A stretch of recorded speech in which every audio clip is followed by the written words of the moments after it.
খোলা হলো কাপ্তাই বাঁধের ১৬টি গেট। আজ ডক্টর ইউনূসের সঙ্গে সাক্ষাৎ করবেন চীনের রাষ্ট্রদূত। নোয়াখালীতে বেড়েছে বন্যার পানি, সুপেয় পানির তীব্র সংকট। বন্যা মোকাবেলায় নদ-নদী খনন অপরিহার্য বলেছে জাতীয় কমিটি। এদিকে শাড়ি পরে আসো নাই কেন, কত সুন্দর লাগতো, শিক্ষার্থীকে বলল ঢাকা বিশ্ববিদ্যালয়ের এক শিক্ষক।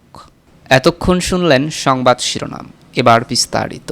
খোলা হলো কাপ্তাই বাঁধের ১৬টি গেট।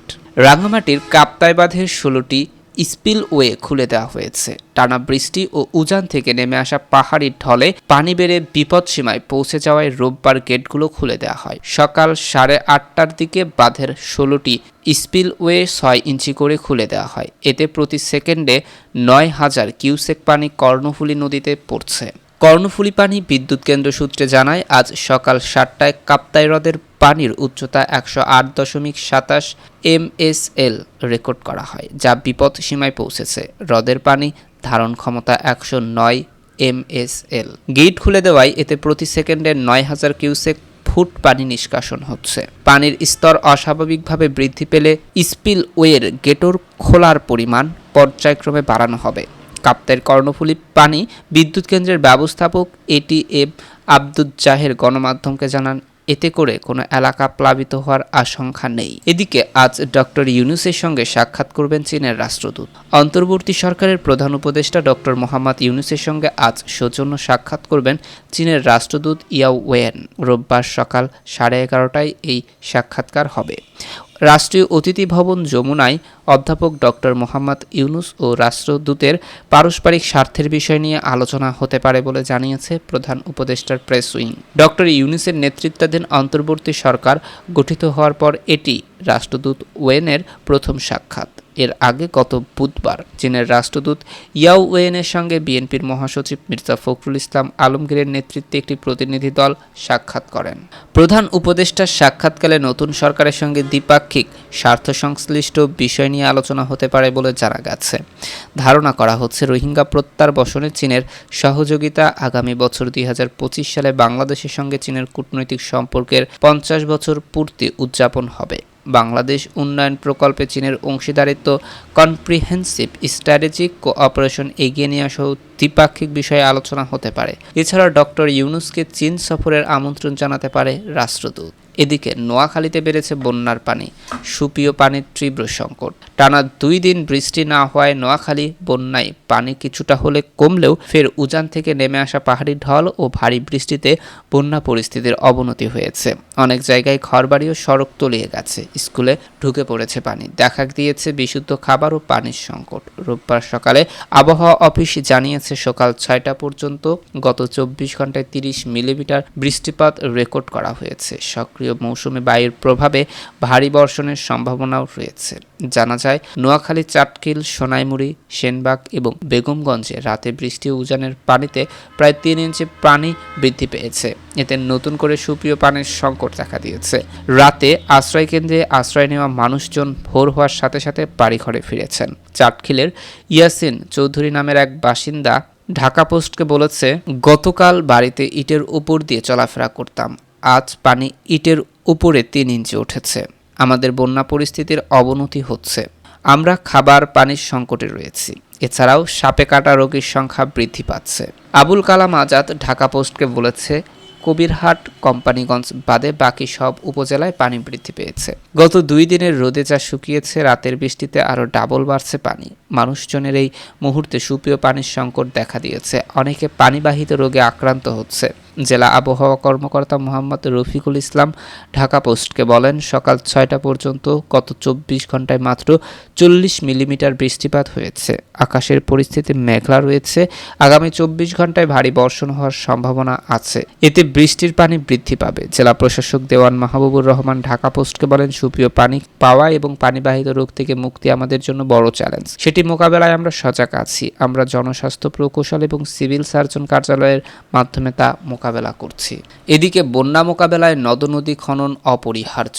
বন্যা মোকাবেলায় দেশের সকল নদ-নদী খননের আহ্বান জানিয়েছে নৌ সড়ক ও রেলপথ রক্ষা জাতীয় কমিটি।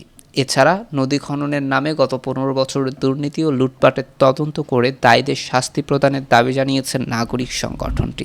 রোববার এক বিবৃতিতে সংগঠনের সভাপতি হাজী মোহাম্মদ শহীদ মিয়া ও সাধারণ সম্পাদক আশিস কুমার দে সরকারের কাছে দাবি জানান। বিবৃতিতে বলা হয়, বাংলাদেশ ভাটির দেশ, এখানে বর্ষা মৌসুমে স্বাভাবিকভাবেই উজানের পানি আসবে। আবার বড় বড় নদীসহ দেশের সিংহভাগ নদী দখল, দূষণ, অবহেলা আর তীব্র নাব্য সংকটে বিপন্ন প্রায়। আন্তঃসীমান্ত নদীর পানি নিয়ে ভারতের সঙ্গে ফারাক্কাবাদ এবং তিস্তা ব্যারাজের মতো সমস্যাও রয়েছে। এছাড়া জলবায়ু পরিবর্তনজনিত কারণে মাঝে মধ্যে অতিবর্ষণ ও ঘূর্ণিঝড় জলোচ্ছ্বাস আঘাত হানছে। এই পরিস্থিতিতে বন্যা মোকাবেলায় নদীগুলোর পানির ধারণ ক্ষমতা বাড়ানো অপরিহার্য হয়ে পড়েছে। এদিকে শাড়ি পরে আসো নাই কেন, কত সুন্দর লাগতো, শিক্ষার্থীকে বলল ঢাকা বিশ্ববিদ্যালয়ের শিক্ষক। এক্সট্রা ক্লাস লাগলে বলো, শাড়ি পরতে পারো। কেউ পরিয়ে দিয়েছেন নাকি নিজেই পরেছ? কতক্ষণ লেগেছে পড়তে? কুচি দিয়েও পড়তে পারো। শাড়ি পরে আসো নাই কেন, কত সুন্দর লাগতো। আমাকে ভালোবাসো, তোমার হাসি আমার ভালো লাগে, তোমার প্রোফাইল পিকচারটা সুন্দর, তোমার ছেলে বন্ধু আছে নাকি? এই কথাগুলো বন্ধু বা বয়ফ্রেন্ড বা তার বান্ধবী বা গার্লফ্রেন্ডকে বলছেন না। অভিযোগ উঠেছে ঢাকা বিশ্ববিদ্যালয়ের মার্কেটিং বিভাগের অধ্যাপক ডক্টর মোহাম্মদ আবুল কালাম আজাদ তার নারী শিক্ষার্থীদেরকে উদ্দেশ্য করে বিভিন্ন সময়ে এই কথা বলেছেন। শুধু তাই নয়, ক্লাসে পর্দা করা নারী শিক্ষার্থীদের মাস্ক বা নিকাব খুলে চেহারা দেখাতে বাধ্য করা, শাড়ি পরা শিক্ষার্থীদের দিকে ভিন্ন দৃষ্টিতে তাকিয়ে থাকা, সামনের সারিতে এনে বসানো ও ব্যক্তিগত তথ্য জিজ্ঞেস করা, নারী শিক্ষার্থীদের কল ও বার্তা পাঠিয়ে বিরক্ত করা, দেখা করতে চাওয়া, পরীক্ষার শেষে খাতা নেওয়ার বাহানায় হাত ধরার চেষ্টা করা, ক্লাসের দলীয় স্লোগান দেওয়ানো, নম্বর কম দেওয়ার হুমকি প্রদান এবং ছেলে শিক্ষার্থীদের সঙ্গে অসৌজন্যমূলক আচরণ সহ নানা ধরনের অভিযোগ উঠেছে এই শিক্ষকের বিরুদ্ধে। সকল অভিযোগ নিয়ে শিক্ষার্থীরা ইদানিং অনলাইন ও অফলাইনে মুখ খুলতে শুরু করেছে। শিক্ষার্থীদের অনেকেই তাকে বিশ্ববিদ্যালয় প্রশাসনের কাছে অবিলম্বে বরখাস্তের দাবি জানিয়েছে। গত 18 আগস্ট অধ্যাপক আজাদের বিরুদ্ধে মার্কেটিং বিভাগের চেয়ারম্যান এবং শিক্ষকদের কাছে নিজেদের সাথে ঘটে যাওয়ার ঘটনাগুলো তুলে ধরে মৌখিক অভিযোগ জানান ভুক্তভোগী ও সাধারণ শিক্ষার্থীরা। পরে অধ্যাপক আজাদের শাস্তির দাবিতে বিভিন্ন স্লোগান দিতে মিছিল নিয়ে হাজী মোহাম্মদ মহসিন হলের আবাসিক শিক্ষক কোয়ার্টারে তার বাসার সামনে অবস্থান নেন শিক্ষার্থীরা। এদিকে আজ বিভাগীয় চেয়ারম্যান বরাবর শিক্ষার্থীদের লিখিত অভিযোগ দেওয়ার কথা রয়েছে। এই প্রসঙ্গে সম্প্রতি বিভাগটির অন্তত 10 জন শিক্ষার্থী অধ্যাপক আজাদের বিভিন্ন অপ্রীতিকর কর্মকাণ্ডের বিষয়ে অভিযোগ করেছে। ইমতিয়াজ আহমেদ নামে এক শিক্ষার্থী অভিযোগ জানিয়ে বলেন, আজাদ স্যার ক্লাসে পর্দা করা, মেয়েদের মাস্ক বা নিকাব খুলে চেহারা দেখাতে বাধ্য করেন। একজন মেয়েকে পরপর 2 দিন মাস্ক খুলে চেহারা দেখাতে বাধ্য করেছে। কোনো মেয়েকে মনে ধরলে তাকে ডেকে সামনে এসে বসার জন্য বলেন। লোলুপ দৃষ্টিতে তাদের দিকে তাকিয়ে থাকেন। এক মেয়েকে এক্সাম হলে পেলেই পাশের বারান্দায় যে কুনজরে তাকিয়ে থাকতেন। পরীক্ষার সময় এক মেয়ের ইনবক্সে মেসেজ দিয়ে বলেছিলেন, এক্সট্রা ক্লাস লাগলে বলো। অনেক মেয়েকে ফোন কলে বা মেসেঞ্জারে কল দিয়ে বিরক্ত করতেন। কল দিয়ে সরাসরি দেখাও করতে বলতেন। আওয়ামী লীগের আর ওনার চাটুকারিতা করলে পরীক্ষায় নম্বর বাড়িয়ে দিতেন। তিনি বলেন, ডিপার্টমেন্টের কিছু শিক্ষক যখন শিক্ষার্থীদের ওপর হামলার প্রতিবাদ জানাচ্ছিল, তখন এই দালাল নীল দলের সমাবেশে গিয়ে খুনিদের সমর্থন করেছে। চলমান ঘটনার ক্ষেত্রে শেখ হাসিনার সাফাই গিয়েছে। এছাড়া আমরা শুনেছি মহসিন হলের হাউস টিউটর থাকাকালে হলের ক্যান্টিন বয়দের নিয়ে নিজের বাসার বাজার করিয়ে নিতেন তিনি। শিক্ষার্থীরা ক্যান্টিনের খাবারের মান নিয়ে কোনো অভিযোগ করলে তিনি আগ বাড়িয়ে তার তদন্তের দায়িত্ব নিতেন। পরে ক্যান্টিন মালিকের পক্ষেই কথা বলতেন।